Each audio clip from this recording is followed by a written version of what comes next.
Hi, everybody. Welcome. We're so glad you're here. I'm Leslyn Keith, and I'm here with my colleague Siobhan Huggins, and we are with Lipedema Simplified. And we like to meet with our sponsors and collaborators for, well, all the events that we put together at Lipedema Simplified, but most importantly, our event coming up this weekend, our Heart to Heart event coming up April 17, 18, and 19. But today we are super excited to meet with another collaborator that we've just recently connected with. This is Siouxie, and I don't want to butcher your last name. How do I say it, Siouxie? Siouxie Boshoff. Boshoff. Okay, Siouxie is with Switch Sweets, and she has an amazing story and an amazing product. I connected with Siouxie when we were all on a panel discussion, a roundtable discussion, and she said a couple things that made me think, I think I need to know this person. and then it just so happened just a couple weeks later, Siouxie connected with Siobhan at a low carb event, and it's all snowballed from there. We are so excited to have you here, Siouxie. I'm going to let Siobhan kind of lead this interview with you because she knows more about you. But say hi to everybody, Siouxie. Hey, everybody. So Lipedema sisters and such. Yes. Yes, and I think that's one thing worth highlighting. If people didn't know that about Siouxie already, she does have lipedema, and that kind of plays into how Switch Sweets came into being. So like Leslyn said, I first met Siouxie at COSI, which is an event run by my friend and colleague Dave Feldman, and we were talking so much. I actually got a couple comments from her husband, like, we do have some work we need to be doing, like, we have to set this up. It's like, okay, I'll come back later. But it was just so fun talking about just all of the stuff that goes into candy making and like future options of like what she's been thinking about. All trade secrets there, so we won't be talking about that. You'll have to follow her to find out.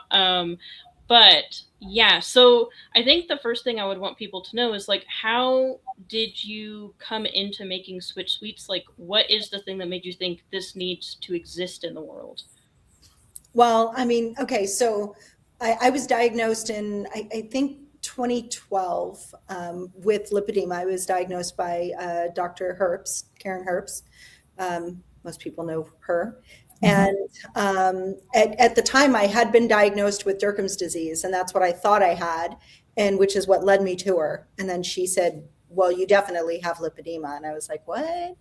And then she told me about some Facebook groups because, I mean, you're talking about 2012. We did not have the support system back then, especially on the internet, that we have now. So I went online, I started looking, and I saw women with legs that looked like mine. Like, that was the first time that I'd ever seen that in real life. And it was so profound that my husband was walking by and he stopped and he's like, what are your legs doing on the internet? And like, and I was like, those aren't my legs, babe. Those are somebody else's legs. And it was like the beginning of like amazingness. So I've had surgeries, and I actually met Catherine Seo for the first time in Germany when we were both getting surgeries. And the surgeries were great. They gave me 5 years of relief, but it was not permanent, and it definitely wasn't cured. And then I had to learn on my own how to get my body under control, because it was really, you hit perimenopause or stress or whatever the triggers are, and we don't always know exactly what they are. I have a better idea now than I did then. So yes. The main thing for me was I have to eliminate inflammation. And I knew that that was true. And I'd already tried, I did do a whole food, plant-based, vegan diet for 4 years. And I don't think I've ever been in more systemic pain, even though I was trying to do everything right. And I do think that there was oxalates involved, but also I don't think I was giving my body what it needed, honestly. So, which led me kind of by accident to the ketogenic diet, honestly. The one thing I knew more than anything else was no sugar, like no sugar and nothing that turns into sugar in my body. So like, you know, when people are like, oh, you know, have pure maple syrup. I'm like, no. Have honey. I'm like, no. Real fruit. I'm like, no. Blueberries maybe, but that's it. But only because I know what it does within my body. So I found that being in ketosis was quite by accident the best thing that I could do. I actually am lymphedema. So I have lipedema and I have secondary lymphedema.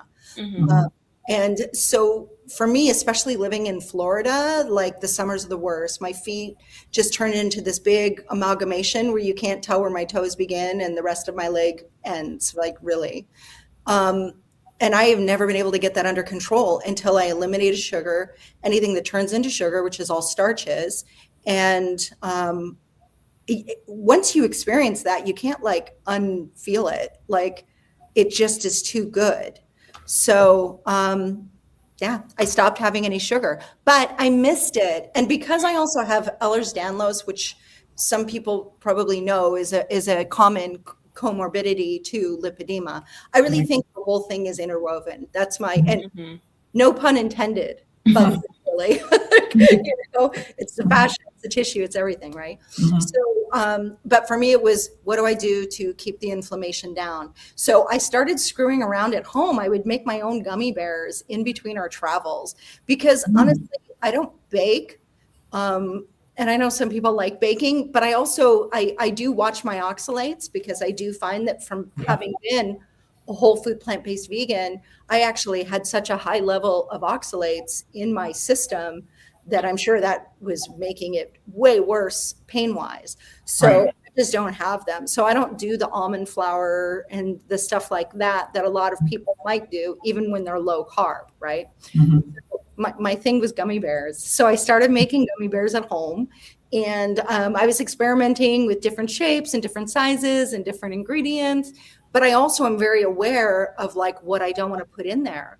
Because I was buying Smart Sweets prior to that, before I was checking my ketones or my blood sugar, but I always felt jittery and I didn't feel good after I ate them. And then it would be, you know, using a Keto Mojo before I would realize, oh my goodness, this is, I thought I was broken, actually. I didn't realize it was the ingredients because I still had a lot to learn. And just to interrupt you just for a second, because you mentioned Keto Mojo. That product does what? How did that help you? Oh yeah, sorry. So a Keto Mojo, I use it every day. It's a device that tests your ketones and your blood sugar. So every morning, yay, Siobhan happens to have one at hand. Yes, that's very good. I was going to get up and run across my house and grab mine. Yeah, mine is always within arm's reach. Nice. It's so even no matter what part of this world that I live in, I will say this, I follow a therapeutic ketogenic diet, right? I run into people all the time that think that they're keto, but they're eating products, even packaged products that are competitors of mine that are spiking their blood sugar. And I 100% know they're not in ketosis. So I'm like, for me, I'm like, if you're going to eat a packaged product, I don't care if it says keto certified. I really, really don't, because I've looked into the requirements for keto certified, that little circle that says keto certified. It's from the Paleo Foundation. Here's the thing about that. And I think it's important on the journey, because we all want something that can, you know, give us a little bit of joy or a little bit of, we don't want to be martyrs and, you know, oh, I'm sorry, I'm trying to reduce inflammation, so now I'm going to eat sawdust or whatever. And I'm not saying, you know, ooh, good girl. 2.1 on ketones. 2.1 on ketones. Good. I'm also on a therapeutic ketogenic diet, so I try to maintain around those levels. Yeah, same. That's probably what mine are, but I'm just going to keep talking for a moment. Yes. Yeah, go ahead. But anyway, so the thing is if you're in ketosis, because if you're following a ketogenic diet where it's low carb like I am, and I'm more high fat because I'm trying to repair and fix years of damage, and I'm trying to repair my cells, like that's really where I live.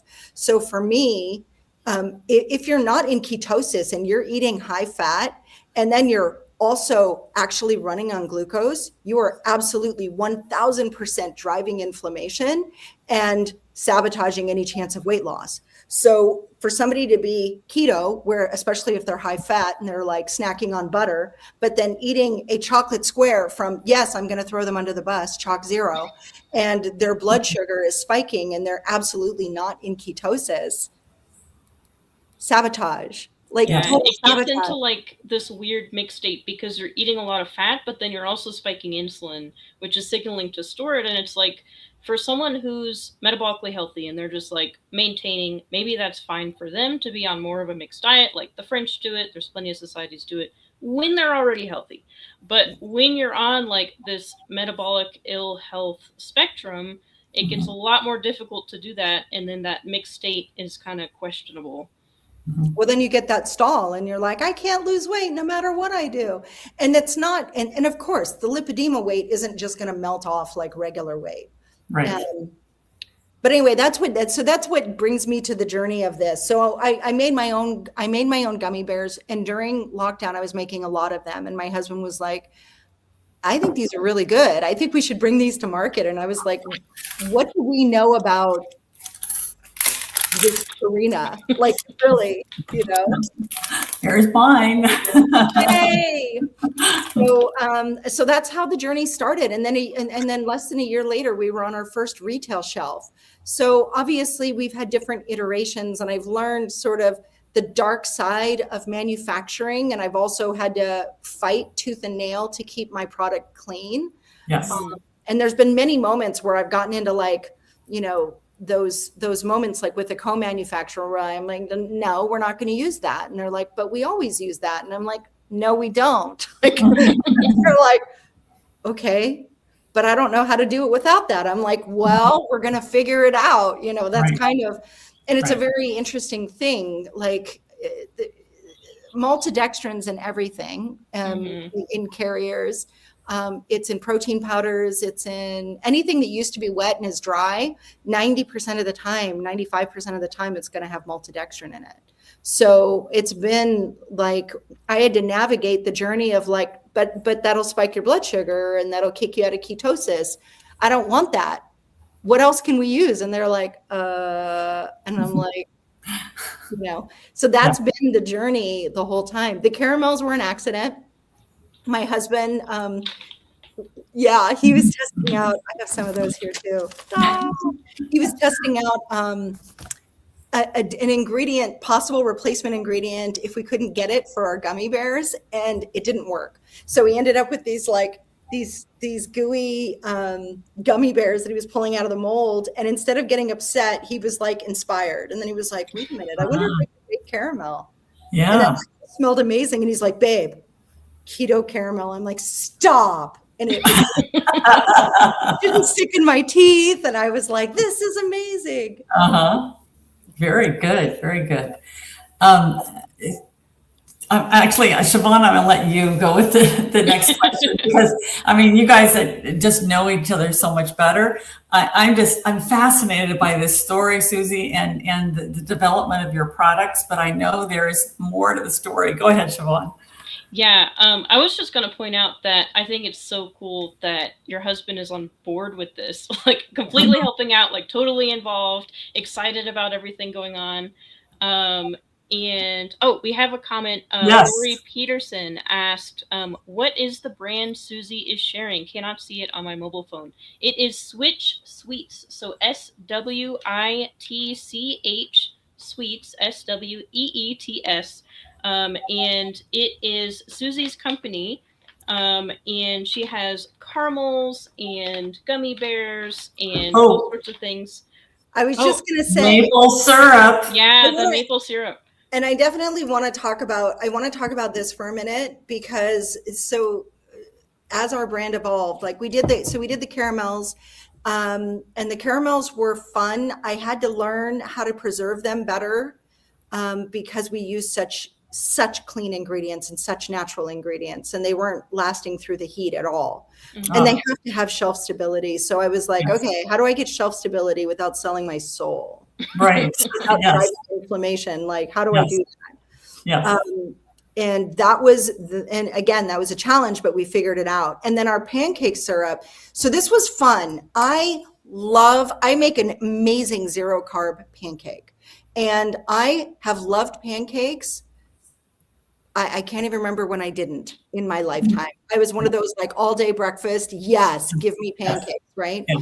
So going keto, strictly keto, was a unique thing. I was like, what am I going to put on my pancakes? So I bought everybody else's stuff, and I was literally always sad. It didn't matter. It either didn't do what it said and it spiked my blood sugar, or it dropped my ketones, or it tasted weird, or it tasted funky. And I've had people say, if you can get a good pancake recipe, you could take over the store. I'm like, dude, you could literally eat sawdust and a good pancake syrup and get away with it. Like, Yeah. the pancake syrup and butter makes the product. So, so again, Grant, he was like my husband. He's like, why don't we make our own pancake syrup? And I was like, ooh, let's do it. So we dove in and we started doing it. And then I have 4 grown children and I have 6 grandchildren. Mm-hmm. I only had the 4 grandchildren at that time, and they loved the pancake syrup, and they didn't care that it was sugar-free.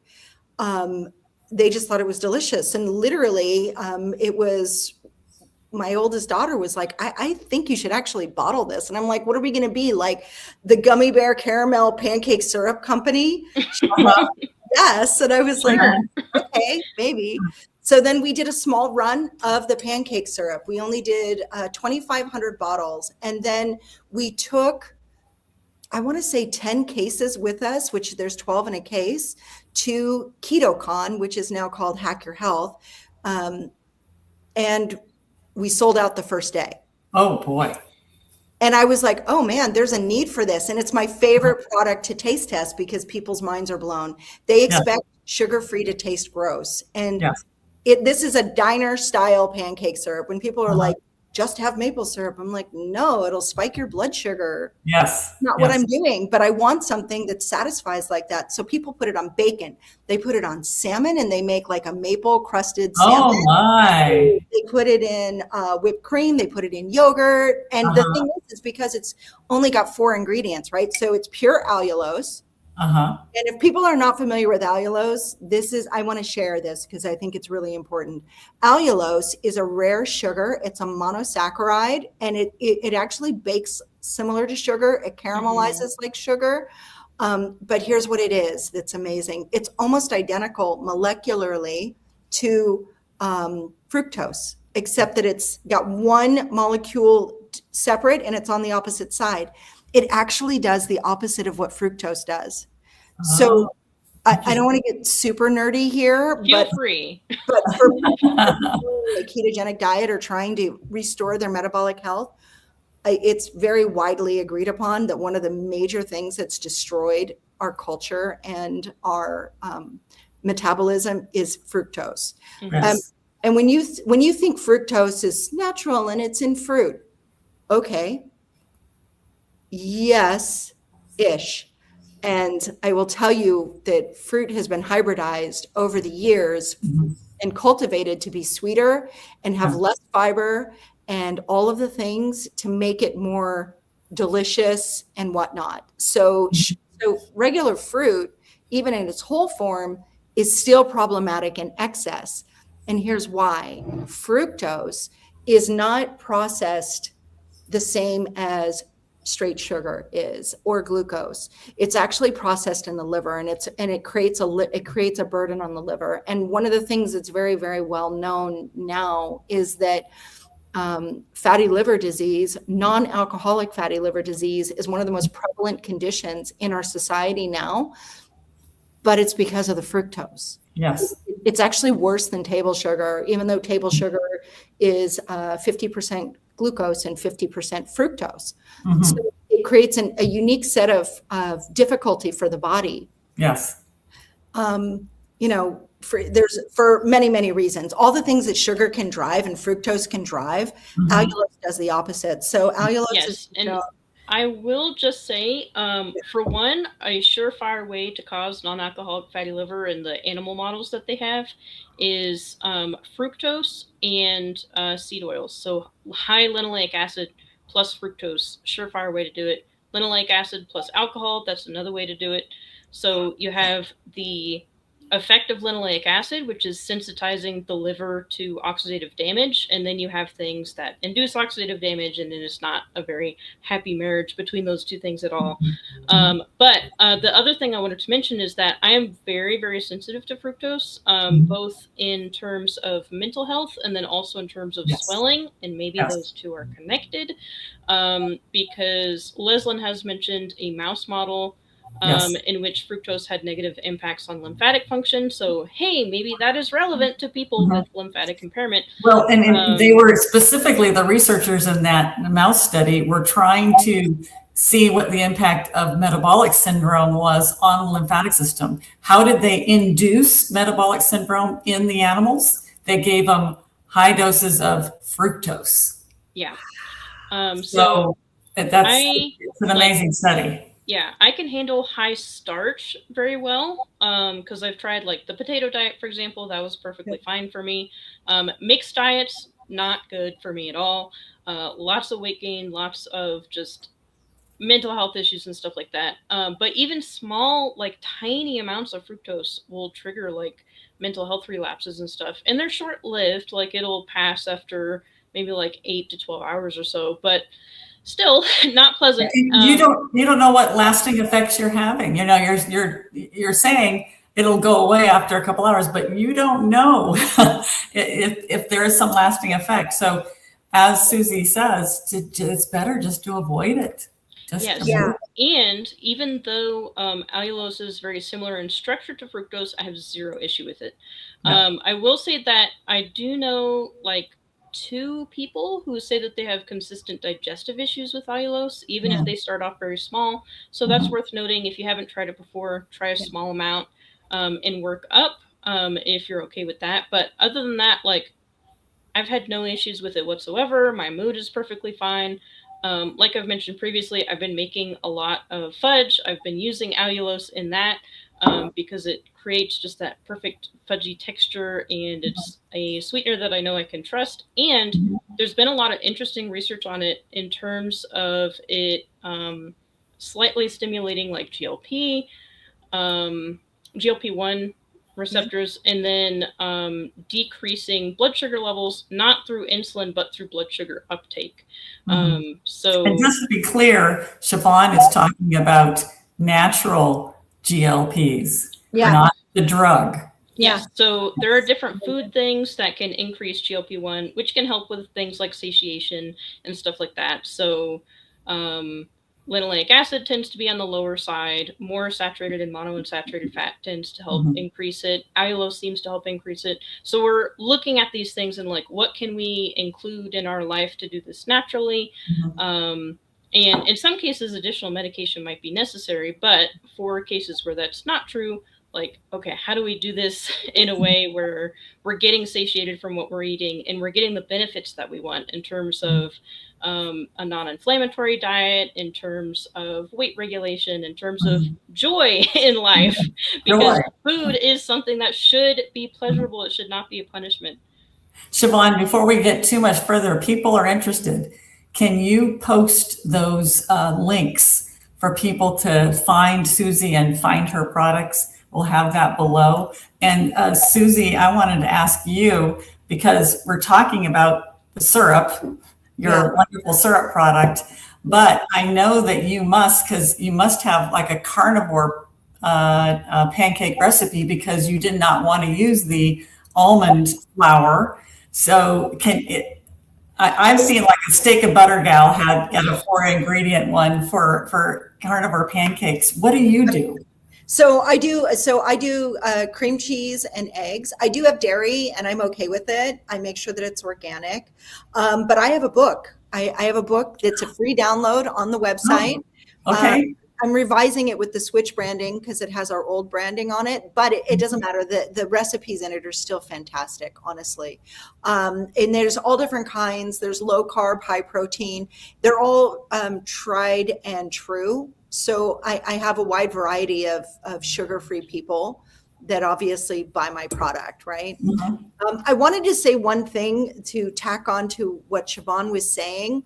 The difference between allulose also and some of these other sweeteners is that because it stimulates GLP-1 naturally, and it has this this satiety component, that this satiety. Oh my God, satiates, where it satiates you a little bit, right? Yes. Yes. So it doesn't seem to cause the binging. That is acceptable. Some people get triggered by sweets, and I'm aware of this, right? Yes. We've been doing this for 5 years now. And in that 5 years, what I've found is, and we've earned the trust of a lot of practitioners, some of the biggest names in the keto space love my product and love my brand because they've tested it on blood sugar response. And it's not that it's my product, it's the ingredients. The ingredients are proven ingredients that support your blood sugar response, but also create that sense of satisfaction. Like I can literally have 2 to 3 caramels after a meal and I'm done. I'm not binging a bag of my caramels, and I feel very happy with that. Yeah. So, and then the pancake syrup, that's one thing, you know, there's very little in it, and it's like 10 calories and 2 tablespoons. So it's kind of fantastic. And I would say the steak and butter gal, we made her Japanese pancakes. Dude, look them up, make them so good. Yeah. Again, I call them butter transport systems. All of them are just my way of getting more butter into this body. That's kind of I mean, it's like the pancake is delicious by itself, but it's also a vehicle for a ton of butter and your syrup. It's a way to bring that to your mouth. Yeah, it's just perfect. It's like perfect. Yes. And I want to mention two other things that I feel are often neglected. We always talk about pancakes, but we know there are waffle people out there. We know there are crepe people out there. Yes. My husband is a crepe person, so we make keto crepes. We usually use keto chow. We'll use the core line if we don't want to be doing dairy at that particular point or dairy protein. There's like chaffle recipes for those who can tolerate dairy. And so all three, if you're interested in any, syrup goes well with all of them. Yes. I definitely I'm more of a waffle person. But I am probably going to end up getting a waffle maker because it's like, why would I make waffles if I don't have good syrup? But now I have good syrup. It's right on top of my fridge. Yay! And you see the a comment from Lori talking about waffles right there. Maybe we can put that up. Yeah, that's awesome. And she says, I love making dairy-free carnivore waffles with Equip protein powder. That could be something that's done. There are great recipes out there. I haven't found a syrup I like, so I'm so glad to hear about Susie's company. Yes. I mean, what I've been doing is like butter and maybe sprinkling some cinnamon on there. But you really want syrup with this, right? Well, not only that, like this product is the one product that an entire family, like even the sugar eaters, don't care. It's probably our hero product, if I'm being honest, meaning most people buy it, they keep it in their pantry and they use it for Sunday suppers. They use it. I have somebody like there's 3 restaurants locally that that now carry it instead of the regular sugar-free pancake syrup that they get through distribution. And one of them, it's this German couple, they're so cute. And they have a diner that's across from like this big baseball field that gets a lot of people. And she was telling me that she uses it to make salad dressing instead of balsamic vinegar. And I was like, that is so clever, because you could actually use it with regular vinegar if you wanted to get that little help, like assistance with your blood sugar on top of it. Though honestly, with allulose, you don't really need that. Yes. But we did just create this. What's that? Oh my God, I'm so excited about this for so many reasons. So because I live in I'm probably, I would say 97% carnivore, if we're being honest. Like hardcore ketovore personally. Mhm. But one thing I noticed, conference after conference and hanging out with people in the keto space, they do confide in me where their weaknesses lie. And as much as we all want to be perfect, and we're like, you know, and sometimes you get virtue signaling, honestly, in this Yes. arena where they're like, never have anything that does. And I'm like, you guys are totally doing that in the closet when no one's looking. Yeah. Like, let's do it with something that isn't going to screw up your progress, okay? Yes. Or that you could do. What is that product you're holding? I don't even know what it is. So this is our new sweetener drops, and this is a passion for me. So like my youngest son is now 100% keto and has been for the last almost year and a half, and he loves it, but he hates stevia. Like he hates it. He's like, yes. And he can't train his palate. I'm like, you'll get used to it. He's like, I can't. I think it's some genetic thing. Like raspberries taste like soap to some people. Cilantro tastes like cilantro. Yes. I think stevia is the same thing, where some people like primarily it's the bitterness. Yeah. Well, and also what my guy gets is it tastes hot, spicy.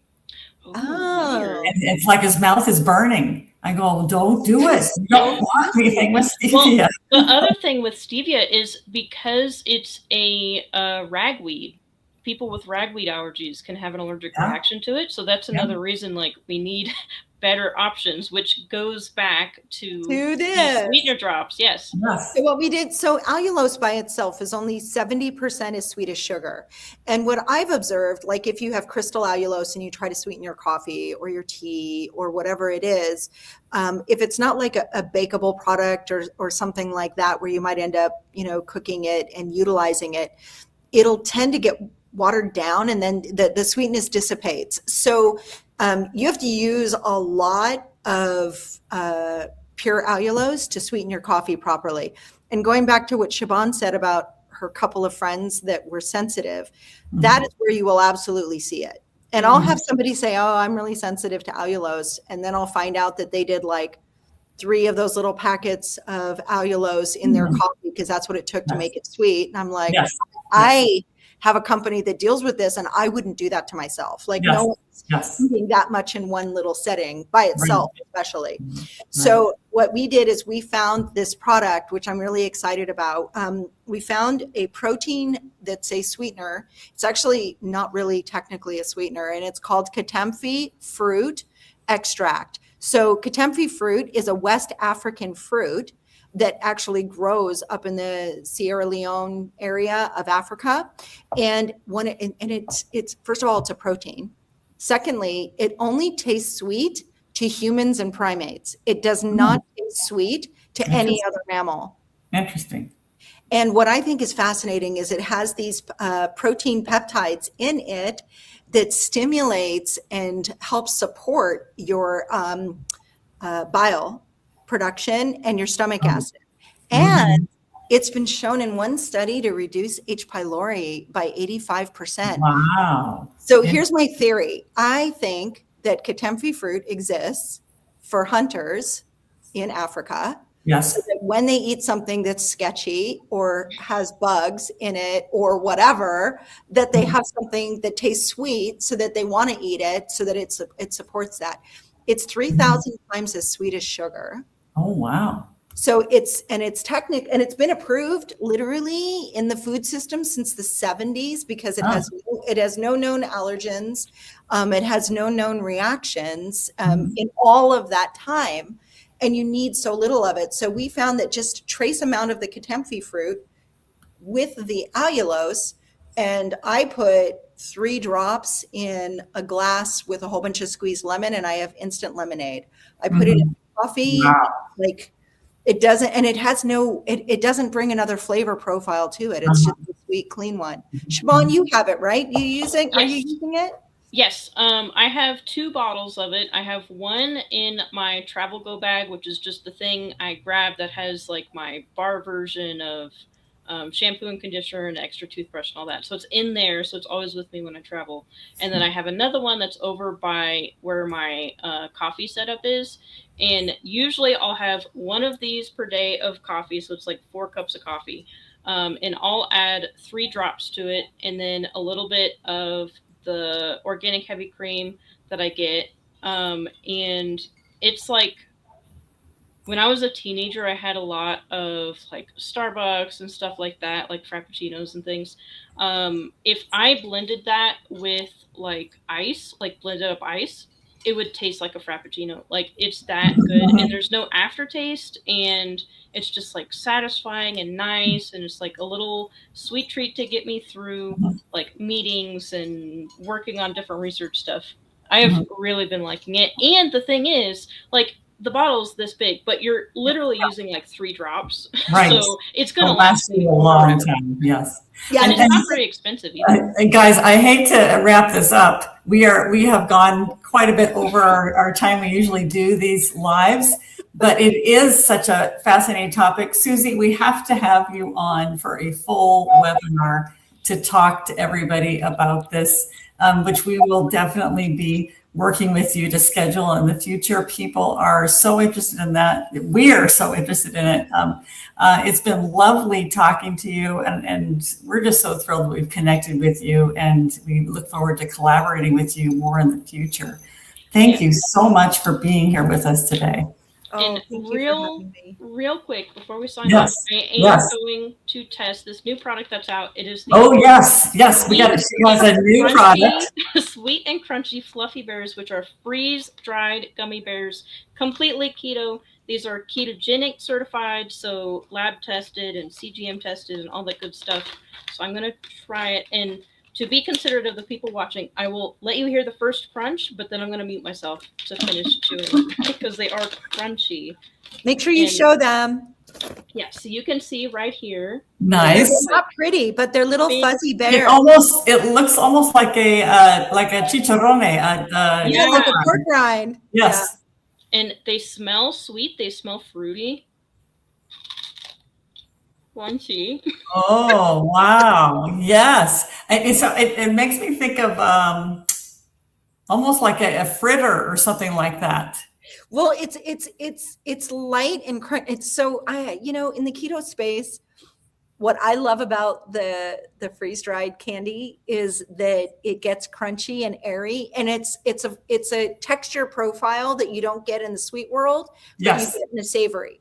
Yes. So, Yeah, it is very similar in texture to the pork rinds, specifically the light and fluffy ones, like the Porking Good pork rinds.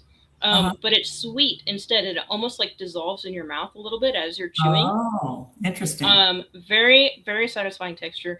And I would say the flavor reminds me a little bit of like fruity cereal, but from what I recall of fruity cereal, because I haven't had it in like a decade at this point, that's more of a sugary, vague, fruity taste. This is more like upfront fruity, very flavorful. And yeah, the taste of it is actually like a very strong fruit flavor, which is really cool. I would actually be curious to try these in like cream or something like that to see if it is like cereal-like. And so many people have talked about when they switch over to keto, they miss the crunch. Yeah. And they're trying to find things that are, safe for them to eat, that give them the crunch. That's very, very nice. Very innovative. We did it with our fruity chews as well. We have the fruity chews that are like a Starburst, but they're a little sour. Those are pretty hot too. And those are more of like a dairy-free product. But anyway, I mean, people can check out our website. And you know what, Leslyn, we're definitely going to continue to stay connected. Yes. It's really important to me that this community gets all of the support that it can possibly get so that we win. Because I do believe that this way of eating is the important thing and living. It's a lifestyle. It's not just the one thing you put in your mouth, but it's how you can live as much of a normal life as possible while still supporting your overall health. Yes. Yeah. And one thing I'd like to mention is maybe not everybody with lipedema is doing keto, but I think this still has a place in their lifestyle, because if we're talking about just like limiting sugar, then this can come in. If we're talking about like mainly focusing on whole foods and then like adding in things that don't fit in that criteria, but you really miss them, this would definitely go towards that. So I think for anybody who's looking to improve the inflammation from diet that they're getting, to improve the happiness in their diet, I would say this definitely has a spot. And like all the stuff that I've shown, this is all stuff that I've bought for myself. Like I've bought so much stuff, and I'm like, any new product, I'm really like, that's mine, that's mine.